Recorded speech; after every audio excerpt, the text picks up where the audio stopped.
All right. I think it'd be nice if we start off with some icebreakers. All right. That's okay. Just because I'm that kind of a guy. Okay. And you haven't seen these icebreakers, right? No, I don't think so. All right. Even better. This is just designed for you to shoot from the hip. Okay. That's good. That's what I did. So I'm going to ask you a question. Some of these are, would you choose this or this? Sure. You just, whatever comes to mind. All right.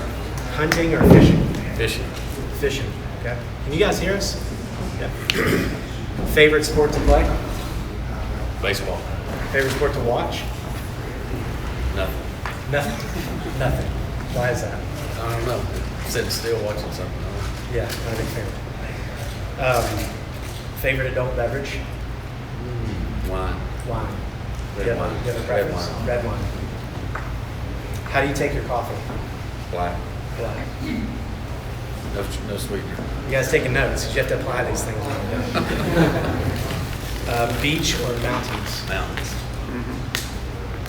All right, this might really get kind of hairy here. Okay. You ready? Best truck brand? Ford. Ford. Is there any other? I don't know. Favorite comfort food? Favorite comfort? I didn't know there was such a thing. Yeah, Ice cream? maybe Popcorn? so. Yeah, there's no wrong answers. Yeah. Well, those are my two favorite. Ice cream and popcorn. You ever tried popcorn ice cream? No. Would you try popcorn ice cream? Sure. Okay. Yeah. All right, last lightning round question. If you could be an Avengers character, who would you be and why? Oh my gosh, my kids would love that question. Captain America. Captain America. Why is that? My youngest son, Carson's favorite character. Really? Yeah. Okay. Awesome. Thanks for humoring me.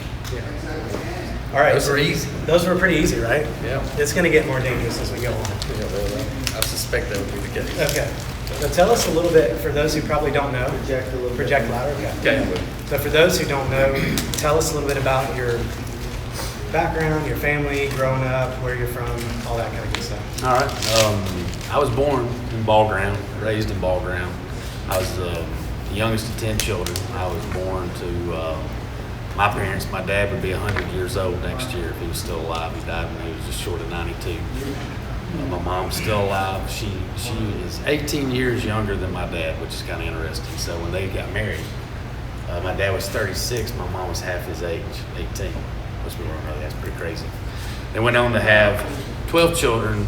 2 after me died at birth, so there's 10 living kids, and I was, raised the youngest of 10. Pretty humble background. My dad worked at the post office. My mom raised kids until I was 10, and then went to work at Walmart. And worked there for 16 plus years, and so that's kind of the background of my family. We grew up, just humble background, and then we had chickens, we had all sorts of different things that you can get into and cause trouble with, and that's probably where I got my first traits of working hard and doing that is for my family. I mean, so many stories are like that. Did you have to bring any necks? Yeah, we did. I mean, I'm kind of in like a time warp I'm 45, and most people that are 45 don't have the same experiences that I had. But it's because I was raised by a great generation, dad, and one of 10 kids. So there's a lot of hand-me-downs. My mom made a lot of our clothes when I was growing up, which is very unusual to other folks. But it was a great childhood, lots of fun. I mean, one of the stories I tell from my childhood that I think that's interesting, and I didn't realize what I was doing at the time, but we had chickens. We had mostly, laying chickens, and so those we didn't have a very good system for the chickens to be in coops and stuff like that, so they'd get out. And so my dad would hire me to catch the chickens that were out every day. How old were you at this time? Oh, I was 8, 9, 10, something like that. Okay.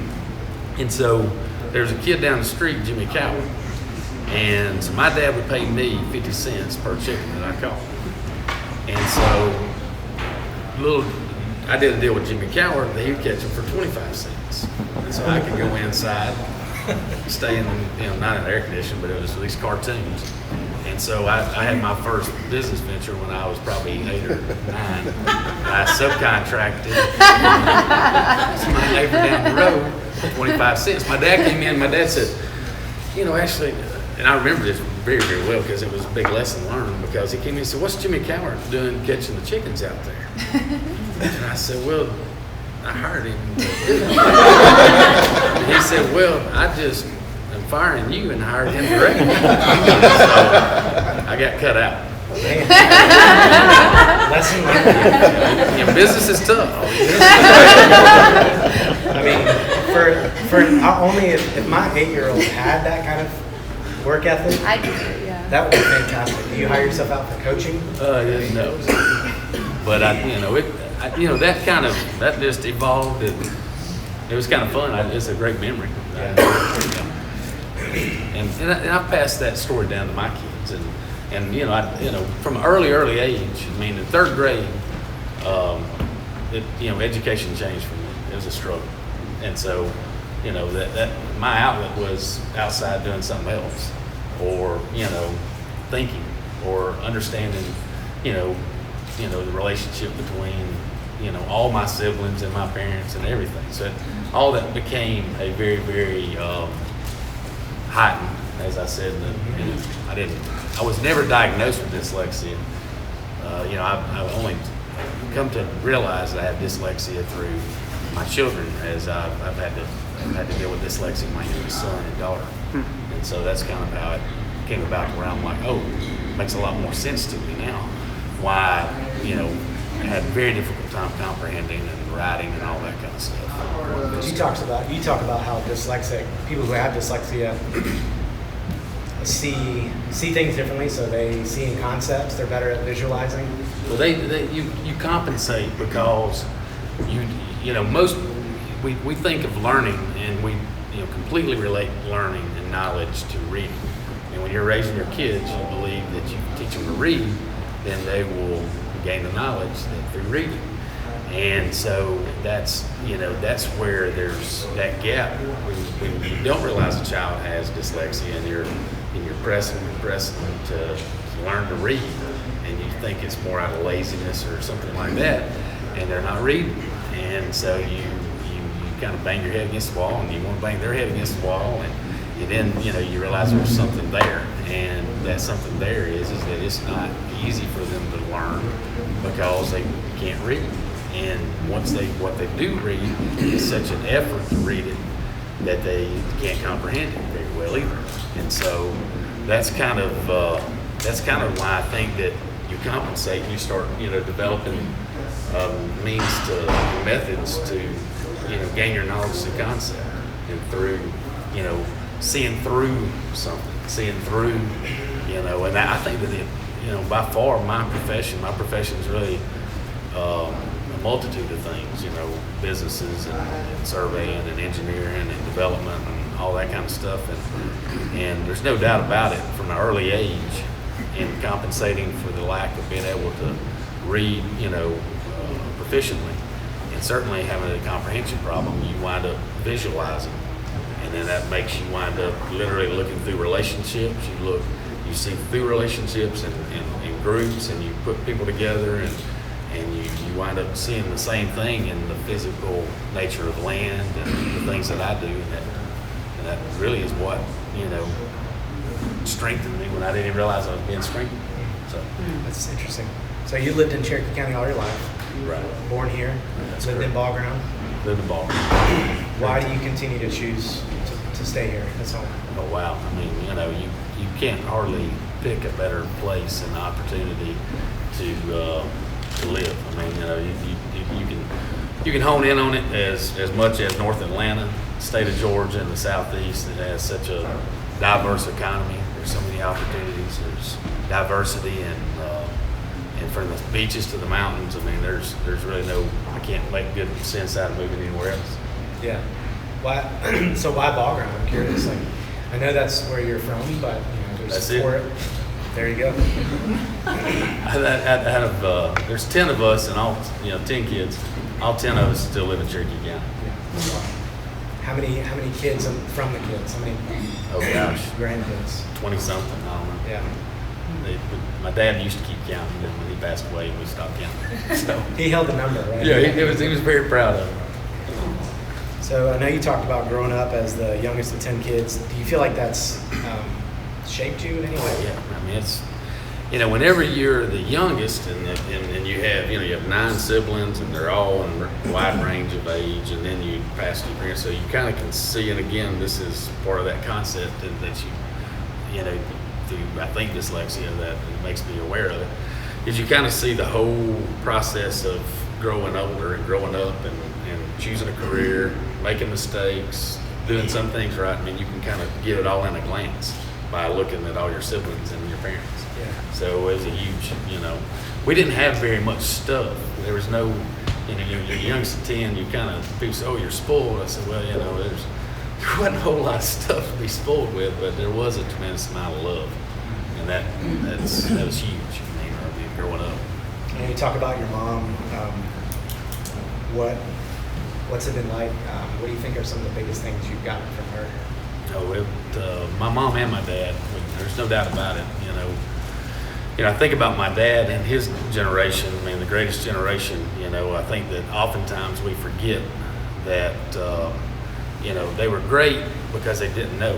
If they had known they were great, we probably would have ran a high risk of them quitting. They just did it. In today's environment, if you do something great, you're going to be, celebrated the very next day. You're going to be a hero made the next day. They were heroes, and they weren't made heroes the next day. And that's the reason that they were able to be great at anything they did beyond that. Raising kids or their profession was due to the fact that they weren't aware that they were that great. And so anyway, my mom, she grew up, working on a farm, basically like a share farmer, really, not even share crop, because they didn't have any crops. She would leave and go and work at a farm and bring back, whatever she was working at. And so anyway, I learned, a great deal of work ethic from my parents. There's no doubt about it. Yeah. So a big part of why we do this program too is because we want to hear how people define entrepreneurship. Okay. Other than hiring somebody at half your rate and then being fired afterwards. Yeah, How would you, what does it mean to be an entrepreneur to you, and why do you feel like you chose that path? Being an entrepreneur is probably, for me, is defined by, seeing something that you are interested in and deciding that you want to do it yourself. And sometimes that, that you evolve into that. That's kind of how that's my story. My story is I'm not academic. I struggled all through school. From 3rd grade on, school was really rough and tough for me. And in high school, I failed every math class and every English class one time for me. I took every single one of them twice. If I'd have failed, a PE my senior year, I'd have flunked 12th grade. And so I was just happy to get out of there. Did you fail PE? No, I didn't. But I could handle that. But it was at risk. But anyway, I said that to say that at the end of the day, my story is not academic, and so I went to work. I graduated high school. I went to work for the company I own, straight out of high school for $6 an hour on a line crew, and was out in the heat and doing what I did, for them, and watching other developers and other folks, that we were working for. And that's kind of where I, had the idea that I said, well, gosh, if they can do it, I can do it. Possibly I can do it better. And that's entrepreneurial to me, is that, there are folks that birth an idea, that's a great idea, but that's birthed based on something that they're seeing, that right. They believe they could do better. Yeah. And so that's entrepreneurial to me. So for those of you who may not know, excuse me. So you get into politics, right? You leave high school at 18, start at this company. At the same company for 27 plus years, now president of that company, which is fascinating to me that somebody could be at a job for almost 30 years. All right, you were in that job for a couple of years. At 22, you decided to become councilman for Ball Ground. That's correct. Did that for 14 years. 24, you joined the County Planning Commission. Right. 28 on the bank board, and then joined one of our development authority boards at 38. Right. So, I mean, that's not typical, right? I mean, plus you were councilman for 14 years. You've been on our board for almost 8. Yeah, I've always had a accidental way of always being in over my head. And that's a lot of the That's things. probably why that quote is sitting Yeah. up there. Oh, really? On the other side. I didn't know that. I've always been really good at getting in over my head. Yeah, that's it. You know, I mean, you know, when I ran for city council, I mean, I didn't have any idea I was going to run for city council. And it wasn't that the city council ball ground is huge or anything like that. But when you're 22, you know, I mean, I can say that certainly some of the best advice I'd give anybody is, you know, always push your limits and always get in over your head, because otherwise you're not going to, you know, you're not going to accomplish, you know, it's fine to be, you know, just in the regular run of things if that's what you want. But if it's in your DNA to, you know, to get outside of that, then you got to remain outside of it. And that's kind of how my business evolved. I mean, you know, thankfully for me, that's kind of accidentally, you know, my personality. And so, you know, then you can face adversity, like the Great Recession. Whenever the Great Recession, probably the biggest test of my entire career was the Great Recession. Well, you know, through, you know, people that I met, through things that I learned on city council of ball ground, as small as it may seem, it was huge. And then, you know, the planning commission, you understand, you know, in an early age, the earlier you learn how to work with boards and how boards work, you know, some of it can frustrate you beyond, you know, measure. I mean, it's very irritating. But what insight it gives you is great, and it's education in itself. I was just very, very fortunate to be able to, by accident, wind up on the city council ball grounds. It's probably one of the most instrumental things I've done in my career. Yeah. Did you ever think about going back? Sure, always. I mean, you know, I wouldn't say that I wouldn't wind up in some political thing again. I mean, it's kind of one of those things. If I see something I'm interested in and that I don't know, and I think that it's the right timing, I mean, the Economic Development Authority Board is one of those things that I, you know, at somewhere in my mid-30s, I looked at it and said, you know, Cherokee's absolutely primed for some of the best economic opportunities in its history. And that's what motivated me to get on the Economic Development Authority Board, because I thought that I could, learn a lot and make a difference. And I think that anybody that's an entrepreneur, anybody that's interested in building business and learning more about, you know, their market, you know, should, you know, make an effort to, you know, get involved in those different organizations that could perhaps enlighten you. Yeah. So I think most of us know, excuse me, that film activity has been on the rise here in Cherokee County for several years. Has everybody seen the Tom Cruise movie from Ball Ground called American Made? Has anybody seen that? A couple of people? If not, you should definitely go see it. It's a fascinating story.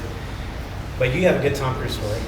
Oh yeah, I Can mean, you tell us your Tom Cruise story? yeah, this is about my mom. So the movie's coming to town. Everybody's all hyped about it, and they're looking for, you know, different set opportunities. And, you know, by chance they say, you know, Miss Holcomb, your house is perfect for the home. It's your mom's house, right? Yeah, my mom's house. And so they explained, you know, to her what would be required of her in terms of moving all of her pictures out and trinkets out. And she's of that era where, you know, she saved every little ceramic, anything that anybody's ever given her, and she's got plenty of them. And so anyway, they said, look, you're going to have to vacate that stuff. We'll put it all back, and everything will be okay. But she was not interested. And the main reason she wasn't interested, and this is what she explained to us, she goes, if it was Patrick Swayze, I'd move my stuff. But Tom Cruise isn't worth moving my trinkets. And, I mean, they came back multiple times trying to get her to realize, and she turned it down every time. And, you know, we were kind of game for it. Her kids were like, Mom, I mean, that'd be really cool. And she's like, nope. If it's Patrick Swayze, yes. I hated to inform her that Patrick Swayze is no longer with us. So anyway, He's been gone a while. He's been gone a while. He's not going to be in any movies, but that's my one story of the Tom Cruise, but Fascinating. it made ball ground, kind of fast forward. I believe. I think that film opportunity for them, ball ground moved forward by 10 or 15 years. Yeah. A lot of interest there. So speaking of being on the board, for those who probably don't know,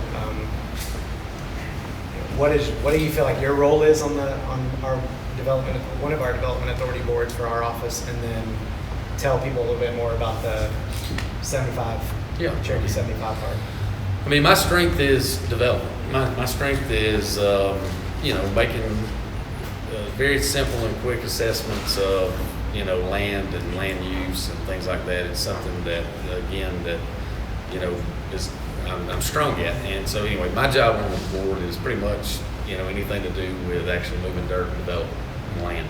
And so therein lies the Cherokee 75 in Southwest Cherokee is it's certainly all the guys in the staff for the Economic Development Authority Board, but that's pretty much my activity, is making sure that we buy the right pieces of property and that we deliver them at the right time and we deliver on budget, and then we develop product that that is in demand, and making those adjustments to make it a greater usability. So, who's been out there, driven through the 75 Corporate Park on 92? It's exciting. If you haven't been, take a trip. I know you've been, Mark. Take a trip one day, take the family ride through, and just see the activity that's going on. It's really exciting to see the economic development that's going on there for the sake of jobs. With the Adidas partnership with Ocular Motion, they're building out there in Alpha, and some of the other companies that are it's exciting to see that development. And that was birth, ground zero. I mean, that was an area that we have not seen that kind of demand or product in Cherokee ever. I mean, all those companies there, except for one, are international companies, which is pretty cool in Cherokee. Yeah, it's really neat. Okay, so you have 5 kids. Yep. There's a famous comedian named Jim Gaffigan, and he does this bit on stage where he talks about people who have 2 kids and everybody looks at it as normal, and then you have 3 kids and people are like, oh, okay, and then you have 4 kids and people are like, I don't think we can hang out anymore. And then the 5th kid, and so he don't have any friends. That's right. So somebody asked him, what's it like having 5 kids, and he said, imagine you're drowning and somebody hands you a baby. Yeah.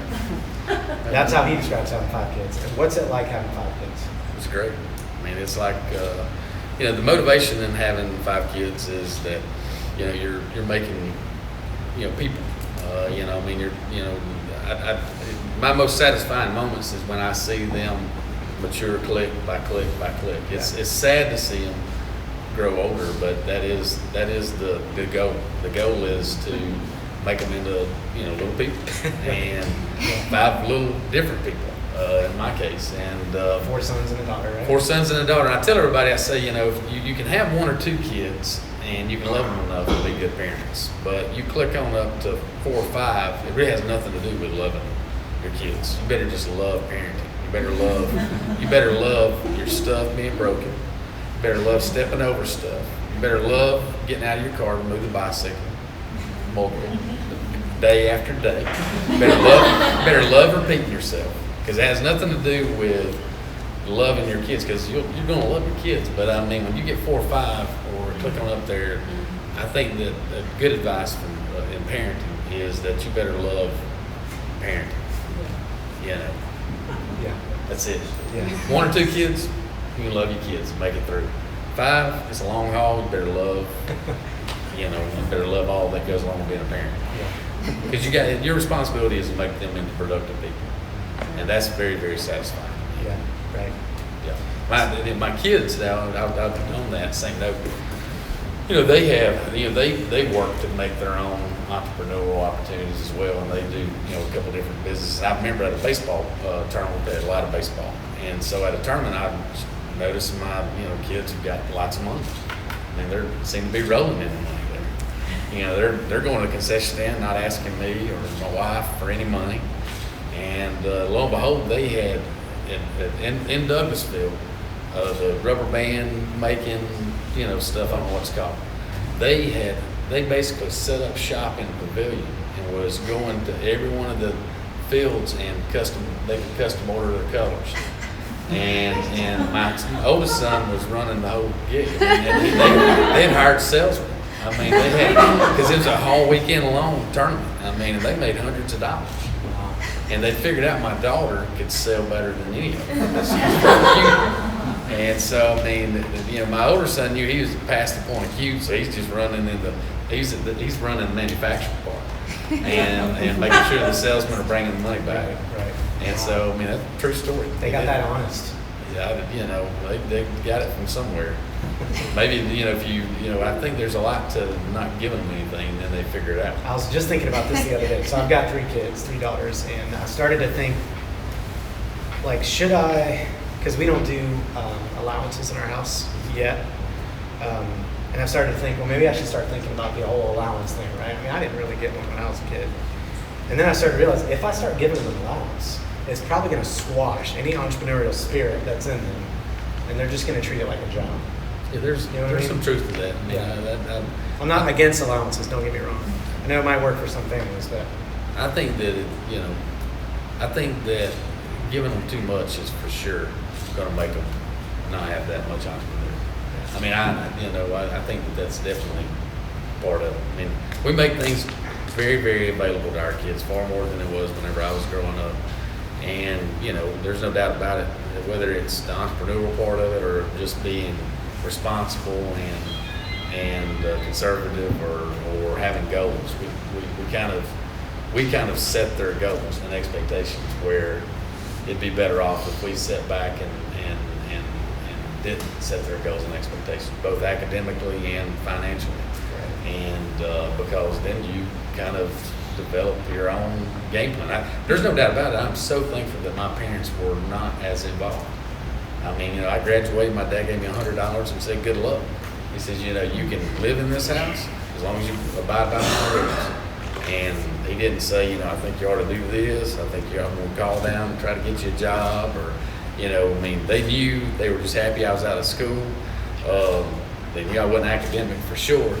And so, I wound up going back to school 2 years after I was out of high school. And I thought it was a great idea to go back to school, and it was, but I still didn't do well in school. And then I was at Southern Tech, and, I had a professor tell me that, this is really just not for you. And so I got the message, and that kind of, fired me up. And, one thing's for sure that I learned from my parents was, there's more than one way to skin a cat, and that's what you got to go do. I mean, whenever you have the desire, you just may have to dig deeper and harder. And that, one of my favorite things that was established to me or shown to me was it was late night TV, and I was watching, believe it or not, I mean, it's crazy, but I was watching Georgia Public TV, as boring as that is.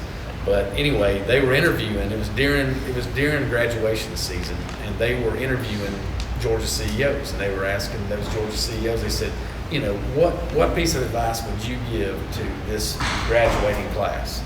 And I was still kind of lost and trying to figure out what the heck I wanted to do. I really didn't even want to work another year in the surveying company, and I'd done some interviews and tried to figure out what to do.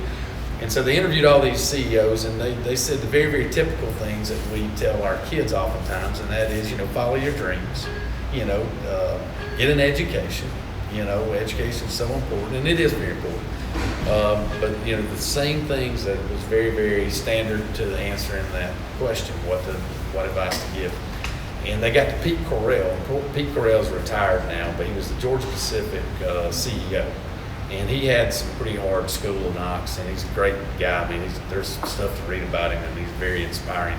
And his story, growing up, while he's much older than me, his story is very similar to mine.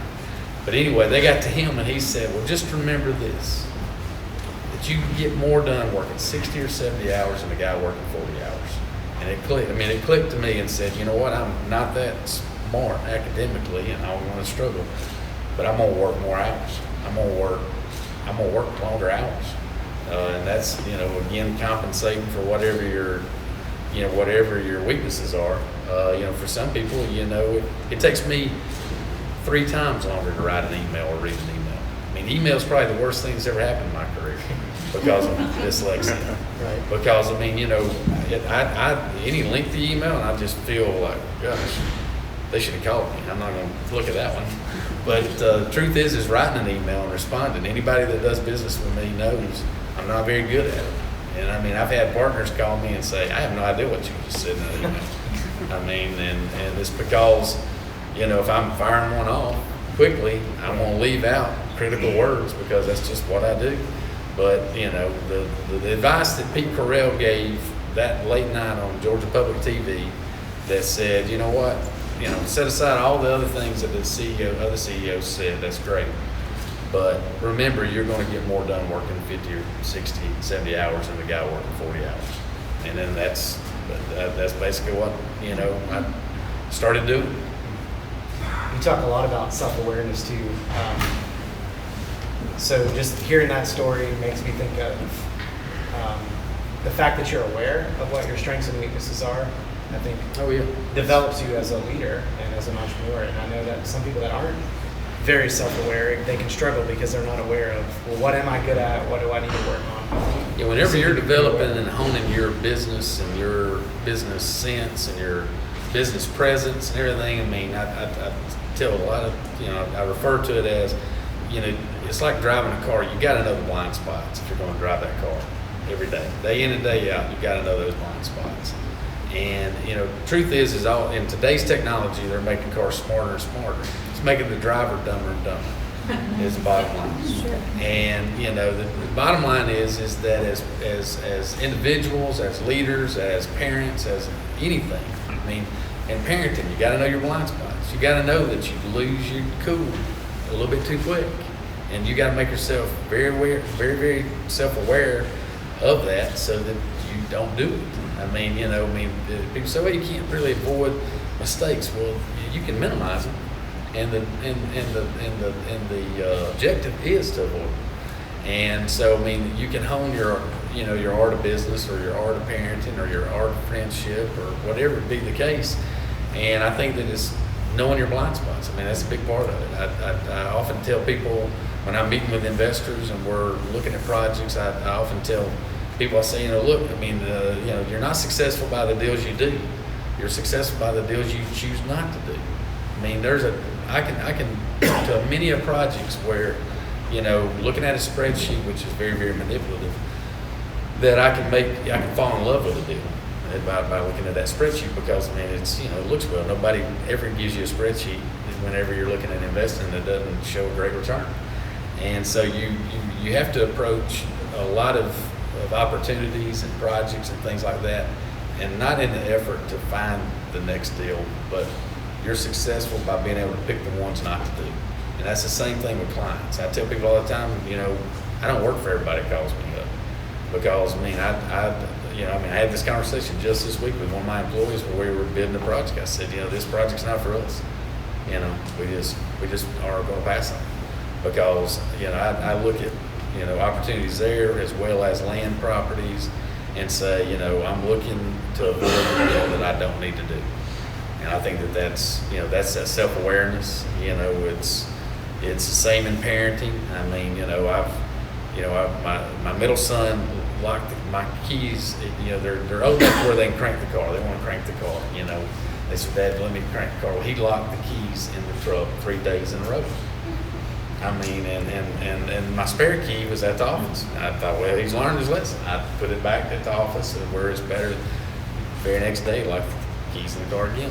I had to sit there and run, you know, while I had to get somebody to take me to my office. But anyway, it's very easy to get very frustrated, but in leadership roles, it's critical to immediately stop yourself and do the absolute very best that you can to extend grace, whether it be employees, whether it be your kids, whether it be anybody that you encounter. You know, we live in a culture today that almost celebrates, you know, somebody's failure or somebody's mistakes. You know, I mean, it's borderline, and we're given a great deal of opportunity to be great leaders.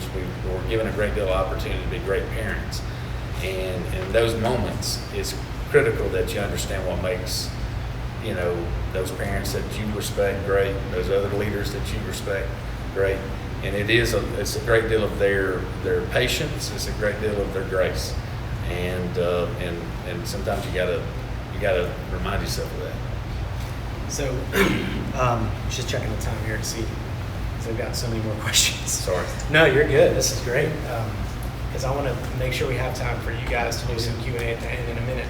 But we might have time for two more questions. Yeah, Thinking about my generation and then the generation under me and then the generation under that, I think maybe not all of us, but we've built a reputation of not staying at jobs for a really long time or anything for a long time. I think right now the average stay at a job for like a millennial is 2 to 3 years, and then under millennials it's a little bit less.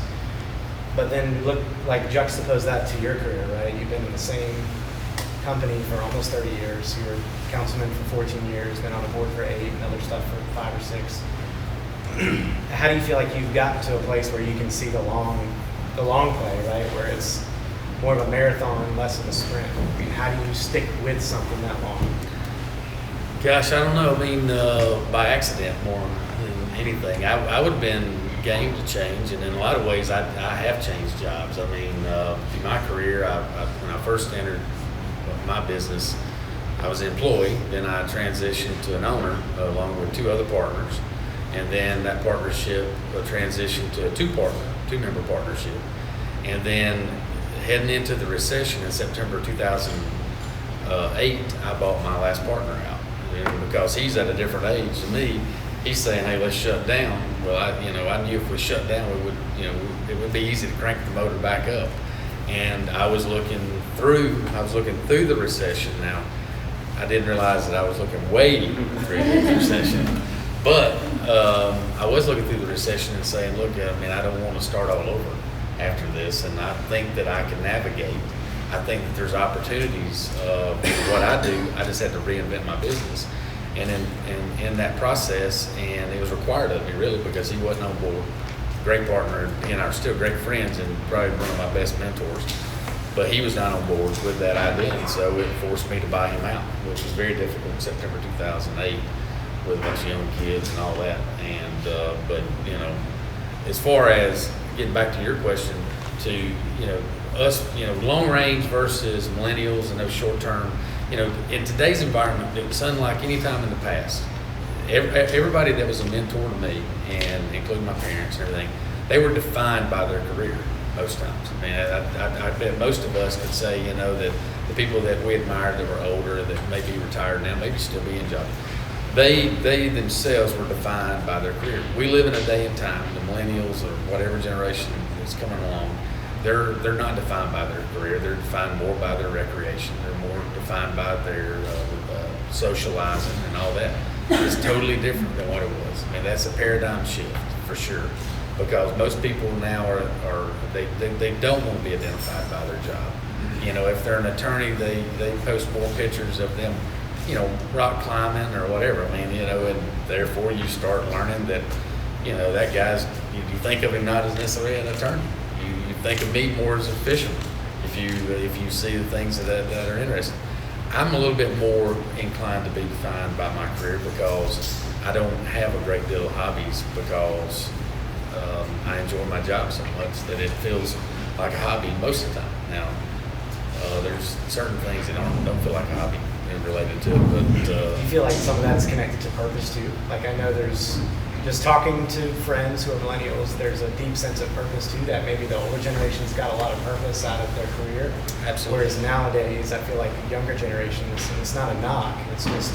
Well, they're searching for purpose. Yeah, and they're getting more purpose beyond just the job. It's side hustles, it's correct community groups, it's social stuff. Yes, the social church. Yes, they're not seeking to be defined by their careers, which is totally different. I mean, that's a different trend than we've ever seen.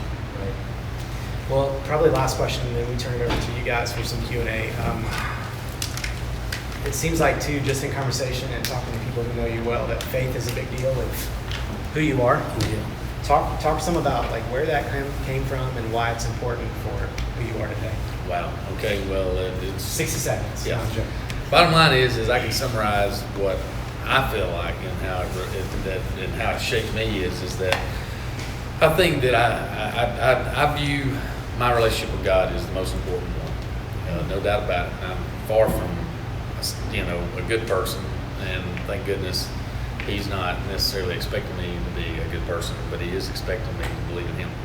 But I think that the relationship between me and God, and for my purposes, it's been constructed to think of it in terms of I'm very insignificant, and people get offended by that. But the truth is the significance lies in Him in my life versus me and His game plan. I mean, I just want to be a part of it, and so therefore, I often tell my kids at times, I say, don't get, God loves you, and He wants great things for you, but He also gives you free will, and you need to understand that all the significance lies between you seeking Him, not necessarily Him seeking you. And I think that put that relationship in perspective, so that you got to make an effort. It's not like he's there always, but the significance lies in that my life would be lost without Him. And so anyway, that's kind of 60-second answer. Awesome. Give it up for Ashley.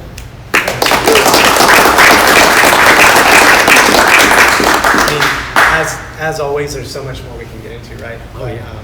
I just want to take the last 15 minutes-ish and turn it over to you guys. Whatever questions you have about anything that you might have heard today or parts of the story, take it away, and then we'll close out the program with an announcement about next month. When you were talking about joining the city council and things like that, you said it just kind of happened. What were the steps? Did someone tell you should do it, or what was the process of getting to that point where you went for it?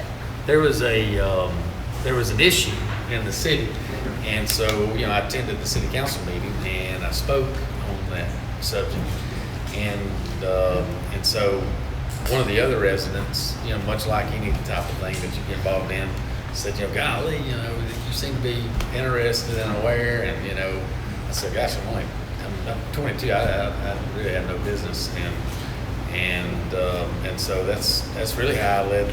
That's what led me to run for city council. I had to run against an incumbent that had been there for 10 years, but it was ball ground, and I got a large family, so I really half the voter population. It really wasn't fair.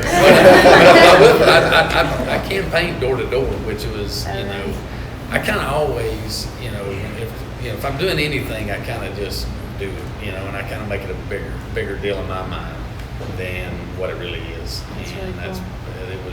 It was helpful to me that somebody encouraged me to do it. Yes, sir. Yeah, how do you deal with the struggles of kind of working your way up in a company to an employee and then to an owner, and then did you find yourself totally freaking out when you were a sole owner, since you could bounce ideas off of people, and now all of a sudden you're the only guy who's leading? That's a great question, because really it was by accident a great transition, because I had partners early on, and I learned the downside to having partners, because some of the downsides to having partners is you can't always do exactly what you want to do. And so I kind of evolved, and working up through the ranks, it was kind of that came about naturally, because I was given roles that I kind of took and worked solely, and so they were kind of given a circumstance where they didn't want me to leave, and I was going to start another company. The reason that I was able to force them to sell me part of the company was I had put in my notice, and I was going to go start a new company, and it was a totally different company, a development company, and they were strictly surveying, and they didn't own any of their own projects. And I said, I want to do it, but I want to own all my own projects. And they said, well, that'd be a conflict. You'll lose a lot of clients. I said, that's fine. I'm leaving anyway. And they're great guys, and they're still friends. And so they said, well, God, we wouldn't mind being in that role too now. And so that's how I was able to navigate and wind up buying part of the company, is they wanted part of the other company I was going to start. So we did that transaction, moved through it. I learned, early on, 22, dealing with boards, dealing with other people that have influence on making decisions, that is very difficult. And that you got to give and take. And finally, I reached to a point where I was ready to be the sole owner, because I really had to make decisions leading into the recession that, I didn't agree with my partner. And we both respected each other, but we didn't agree. And that, then it was just a matter of figuring out how I could afford to buy out. And we hammered that out. So there's a lot of different kinds of struggles. I mean, there's struggles of disagreement, and then there's struggles of not having somebody to bounce it off of. But I've always had great mentors. I mean, I think that, in any endeavor and in life and all this kind of stuff it's great to have mentors. I think that it's critical if you're going to be an entrepreneur that financial literacy is huge. I mean, self-aware, not just self-aware of the fact that you may be, not a good speaker or not a good this, but self-aware is, having a balance sheet and understanding it, liabilities and assets. And, a lot of people that go into business, they don't even know that their business is set to fail from the outstart because they haven't ran the numbers, or they haven't been realistic with the numbers. They haven't been realistic with themselves about, it's crazy, but Shark Tank's a great show to watch because when they tell you, the numbers don't lie, You can have a great idea that's a terrible business. And the self-awareness of the numbers is critical. I mean, financial literacy is critical. Otherwise, you're going to cause yourself a lot of damage and heartache.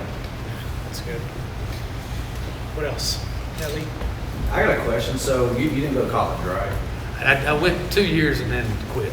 So I went 1 year and quit. One of my biggest struggles, so I want to know how you handled it, is how do you have credibility with people when so many people think that you got to have that sheet on the wall, and how do you overcome that? Yeah, there's no doubt about it. It's really, you got to buy your time to the point where you've got some gray hair, and then all of a sudden you got to worry about having something. And that's the truth, because all of my early career, even my mentors would say, you got to go back and finish.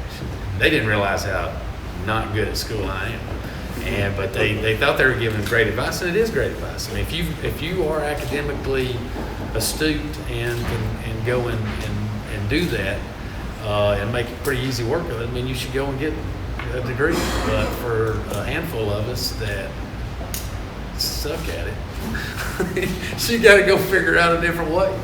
And so anyway, but you're absolutely right. I mean, the only way that you overcome it, start getting some gray hair. Yeah, I'm telling you. It's like, I was telling somebody earlier this week, I said, it's just kind of like I woke up and boom, now I'm supposedly the wiser person sitting at the table. I'm like, I'm not even wiser than I was 5 years ago. But anyway. Your hair just changed color. Yeah. Actually, I got a request. I know that Heath and Sean is back here, but you talking about visualizing something. I'd love to see a plat of the 75 corridor and what some of those businesses do. Because when I drive out there, the ones we hadn't done a ribbon cutting yet, I really don't know what they do. Was your dad a World War II veteran? Yes, he was. Yeah. The most important question I've got is, are you standing in Montana there? That's in Colorado. That's in Elk River. Okay, all right. Yeah, that's great. Elk River is great fishing. Yeah, that's good. And the greatest generation, I love saying over and over, and I explained it, because it's something that we kind of overlook at the fact that we refer to them as great now. But, had they known they were so great, they would have. When you're dealing with your kids, when you're dealing with your employees, we build everybody up way too high now. That's my opinion, not granted. But, if you overbuild your kids, man, they got nowhere but down to go. The greatest generation had everything to achieve. That's why they were great. And that's, that's just a thought. Yeah, that's good. Heath? Go back to Georgia Public Broadcasting. Yeah. So now you're the CEO. What advice would you give to the younger generation now who's looking to start up companies? Get more done in 60 or 70 hours. I can tell you that hard work, as an entrepreneur, being an entrepreneur means that, failure is not an option. First and foremost, know the numbers. I meet with a lot of people that want to pitch an idea to me, and the bottom line is they don't even know that it's really not that profitable. And it's a great idea, but it's really not that profitable.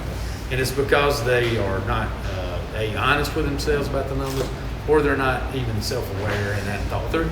And there's a process there. I mean, you learn to wind up, accounting for all the numbers and that. I mean, there's a learning process for that.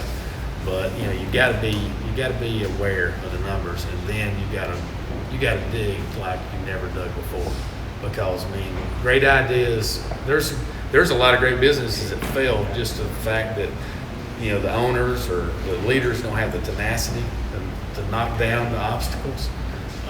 We face obstacles. Cherokee 75, we face obstacles. Developing that stuff. I mean, that you gotta back up and regroup and go this way. And I mean, failure's not an option. Once you're in it, you're in it. And that's what I've said in all my businesses. Yes, sir. You talked a lot about mentors and how influential they are. Did you systematically go about that? Or how did you kind of get your mentors and went in the same field? I think that there's opportunities that are out there that we probably don't see as being opportunities to introduce you to those mentors. I mean, I met my best mentor, Skip, on a planning commission committee meeting. I didn't know him, and we were on the comprehensive land use plan back in 90 something, and he and I disagreed. We sat next to each other, disagreed about everything, and little did I know that I was making a great relationship and learning who was that he was going to be my mentor for a great deal of the financial literacy that I'm talking about. Is that I grew up in our home, we never talked about investing or money or any of that kind of stuff. It just was not, we talked about, chickens and other stuff. We didn't talk about investing in money and that kind of things. And so I'd never been in conversations where I heard people talking about $1 million or $100,000 or any of that kind of stuff. So, I mean, it was foreign to me to hear those type of things and profits and losses and all that kind of stuff. So, I accidentally, but being in the right place and putting myself out there introduced me to probably every single mentor that I've ever had. And, I don't know that you can systematically, I mean, there's people that you can read about and stuff like that is very systematic. Pete Correll would be a great one. But in terms of actually meeting them, personally, is probably being in the right places where you can be among those type of people that are thought-provoking and great mentors. As maybe a quick follow-up to that same question, I kind of had the same thought. When you refer to a mentor, people in your life that you would call a mentor, is that more of a informal type relationship, like that mentorship, or did you ever actually formalize that with the gentleman you were speaking with? Did you say, hey, can we actually schedule this and do something formal in this relationship? I think that it's a great idea. I didn't, but I think that you can be very, very intentional about it, and and lay that out. There's certainly a great idea to do that. All mine were by accident, more casual relationships. We wound up being partners, in a lot of things. I mean, the very first thing that I ventured on was all predicated on him saying, look, you seem like you got some pretty good ideas, and I got some money. So let's try to go do what you're talking about. And so, and in that very first, I think this is very good. I can remember and he had a lot more money than I did. And if I asked him to go to lunch, I bought his lunch. I think that those are the type of things that are, speak well to the relationship and respect to the relationship. The other thing is the very first deals that I was in, I only took the percentage that I could afford to take. My very first, land venture, I was 6%, not 10%, not 5%. I had enough money to own 6% of that deal. That's the percentage that I had. And I think we live in in today's investing world and environment, there's the organized equity and capital, and there's things get lost in putting skin in the game yourself. And I think that it's a good measure of the person, as well as it's a good measure of the investment. If you'll put your skin in the game whether it be what if you can afford 10%, 5%, 3%. I think that it reassures those investors and impresses those investors, and they like the fact that you're being very, very transparent in what you can afford and can't afford. Time for a couple more questions. Ashley, are you involved in any kind of mastermind program where you hang out with other entrepreneurs or CEOs in your area? I have 5 kids. I'm sorry? I have 5 kids. I don't, but I mean, I wish, I don't, I'm not aware of anything like that, but it'd be very, very cool. I mean, They are your mastermind, right? Yeah, they are my mastermind. I probably have informal, at my office, I have people dropping by all the time. It's more of an informal probably, but yeah, I bounce a lot of ideas off of people. I've got a great, I have one sector of my business. I don't keep an office in their office, but they're all crazy doing stuff all the time. And in fact, I couldn't be in there full time because it's just so distracting for me. But there's a lot of great ideas that come out of that office, and we have a lot of different business ventures going on in that office, and it's helpful. But that does lead to, you've got to be sure not to be distracted by the noise too. That's a good piece of advice.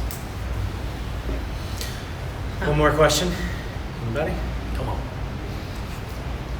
When did you first kind of realize about the dyslexia?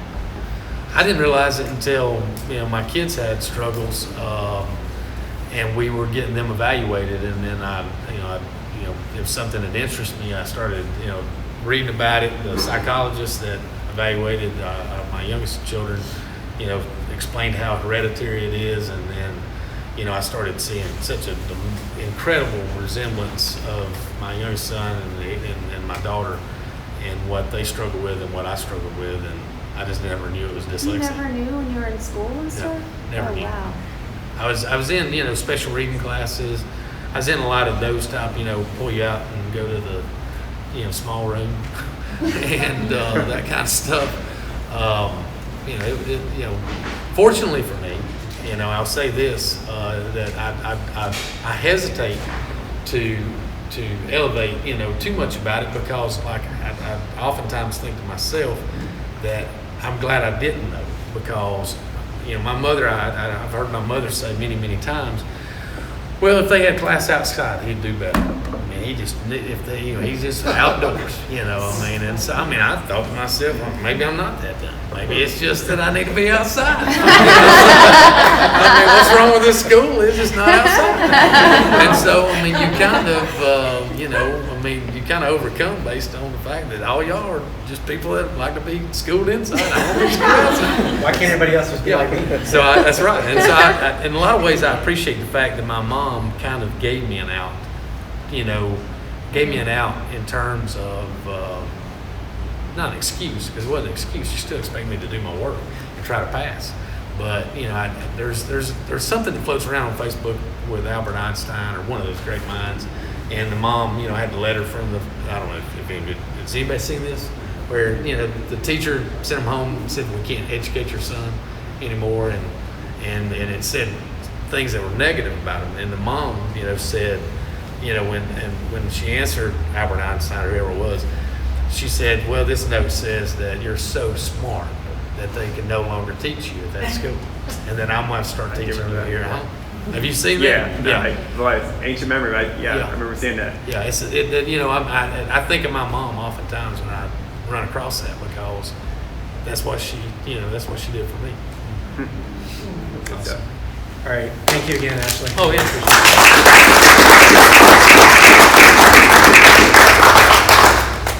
All right, you guys hang tight. I'm going to pull up my slideshow and tell you what we're going to do next month.